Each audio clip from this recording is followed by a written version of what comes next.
Supremo Tribunal Federal rejeita ações que pediam alteração na ordem de votação do impeachment e nega pedido para suspender votação de domingo na Câmara dos Deputados.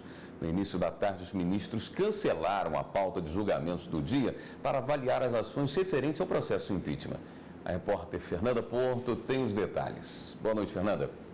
Boa noite, William. Os ministros já estavam posicionados para a sessão ordinária desta quinta-feira, quando foram surpreendidos pelas ações. Ao todo, 5 ações que questionavam o rito do impeachment. Foi o ministro Marco Aurélio que sugeriu o cancelamento da sessão ordinária, convocando assim a sessão extraordinária para que os ministros tivessem tempo para analisar a matéria, que é complexa e urgente, e assim julgar os pedidos. A proposta foi apresentada no início da sessão em questão de ordem pelo ministro Marco Aurélio, relator da ação direta de inconstitucionalidade em que o PCdoB questiona a forma de votação nominal na Câmara dos Deputados do processo de impeachment. Sabemos nós, porque há evento marcado para o próximo domingo em termos de votação pelos representantes do povo brasileiro, sabemos nós que a matéria é urgente em termos de prestação jurisdicional. Eu tenho que me preparar.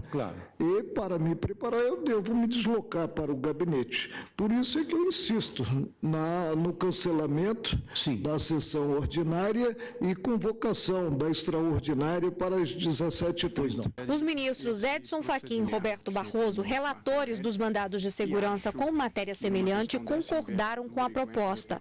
Um dos processos de relatoria do ministro Edson Fachin foi apresentado no início da tarde pela Advocacia Geral da União. O pedido é para que seja suspensa a votação na Câmara por conta de vícios na denúncia e que seja decretada a nulidade de todos os processos de denúncia por crime de responsabilidade referente à presidência da República. O ministro Edson Fachin também recebeu a relatoria de outro mandado de segurança apresentado pelos deputados federais Paulo Teixeira e Vadir Damus, pedindo a nulidade do parecer da comissão especial pelo mesmo motivo apresentado pela AGU. Acredito que as circunstâncias fáticas e jurídicas sugerem esse procedimento que estou também a subscrever. Diante da complexidade da matéria, a proposta foi acolhida por unanimidade pela Corte. Nós estamos cancelando a sessão ordinária, convocando uma extraordinária às 17h30, porque situações excepcionais exigem medidas excepcionais. O plenário da Corte está interpretando o regimento nesse sentido, superando todas as dificuldades que porventura possam existir de caráter formal. A sessão extraordinária foi para analisar as ações que questionavam o procedimento da ordem de votação dos deputados para o processo de impeachment marcada para o próximo domingo. A ação do partido PCdoB questionou a ordem de votação do impeachment na Câmara. O advogado do partido defendeu que os deputados votem de forma alternada, individual e não por bancadas regionais, como havia sido proposto pelo presidente da Câmara, Eduardo Cunha. O argumento é de que, pelo critério regional, além de dar mais poder aos estados que contam com o maior número de deputados, os votos iniciais podem refletir nos demais votos, provocando um efeito cascata. O procedimento mais imparcial, porque permite a votação simultânea, é justamente a votação por meio do painel eletrônico, que é uma votação nominal, também prevista no regimento interno da Casa, aberta e simultânea, e igualmente marcada por grande publicidade, sobretudo nesse contexto em que os olhos da nação e da imprensa nacional estão voltados para as deliberações que ocorrem na Câmara dos Deputados. O procurador, que falou em nome da Câmara dos Deputados, defendeu a votação iniciada com alternância de bancadas entre as do Norte e Sul. Segundo ele, não há efeito cascata. O que fez o presidente? Considerou que não havia tradição nenhuma, que não havia regra nenhuma, uma regra cultural na casa, e resolveu aplicar o regimento. Aplicando o regimento, que os próprios parlamentares sabem, desde a história do regimento interno existe esse dispositivo, porque agora ele está errado. De uma hora para outra, numa quinta-feira com a votação no domingo.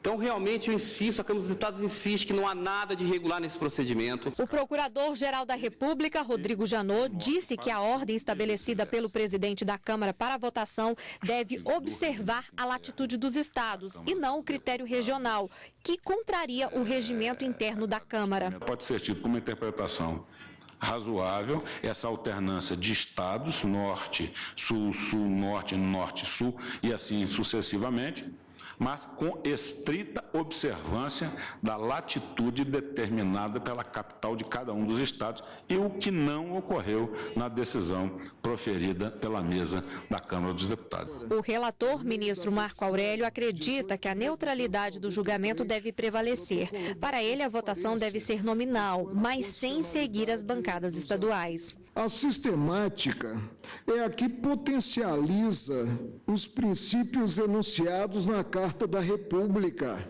de modo a garantir, como interessa à nacionalidade, julgamento neutro, objetivo e imparcial, evitando-se até mesmo o cabimento da votação alternada e individualizada, consideradas as regiões do país, versada essa votação no pedido cautelar principal. O ministro Roberto Barroso votou pelo deferimento parcial do pedido do PCdoB. Para ele, a votação, como proposta por Eduardo Cunha, sobre o critério Norte-Sul, não é incompatível com a Constituição, mas entende que é necessário observar a latitude dos estados. A votação nominal será feita pela chamada dos deputados alternadamente do norte para o sul e vice-versa.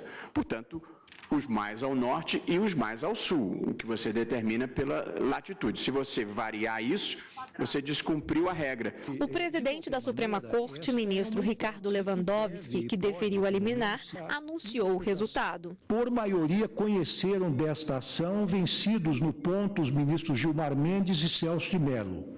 No mérito, por maioria, indeferiram a medida cautelar, vencidos integralmente os ministros Marco Aurélio, relator, Edson Fachin e este presidente, e parcialmente o ministro Roberto Barroso, redator para o acordo, o ministro Teori Zavascki, ausente justificadamente o ministro Dias Toffoli. Ainda na sessão extraordinária, os ministros julgaram mandados de segurança relativos ao impeachment. 2 deles foram analisados em conjunto, apresentados pelos deputados Everton Rocha e Rubens Pereira Júnior. Ambos pediam que o presidente da Câmara chamasse a votar individualmente os deputados do norte para o sul, de forma alternada. O relator, ministro Roberto Barroso, votou pela manutenção da forma proposta pelo presidente da Câmara, mas observou a importância da ordem geográfica por latitude dos estados. Eu reitero que considero a posição que foi manifestada pelo ministro Marco Aurélio de votação em ordem alfabética que seria a melhor, mas acho que ela enfrenta um problema regimental de superação. Considero a fórmula do ministro Fachin da votação ser individual, alternando-se de estado, também melhor, mas, e reiterando, considero que o presidente da Câmara deu uma interpretação que não é incompatível com o regimento e, portanto, penso que nós devamos ser deferente para com ela.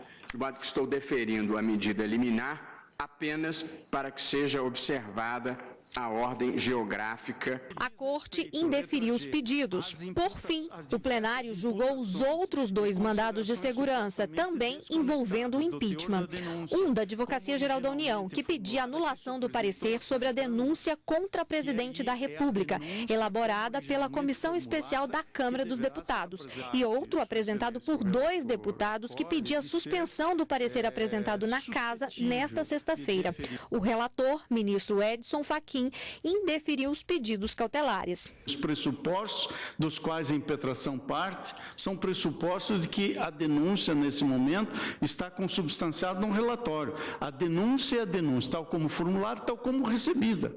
E é esta que vai ao plenário da Câmara dos Deputados. E, portanto, é isso que eu estou assentando e, por isso, não vejo razão, nessa perspectiva, para deferir a liminar. Por maioria de votos, o plenário negou as liminares.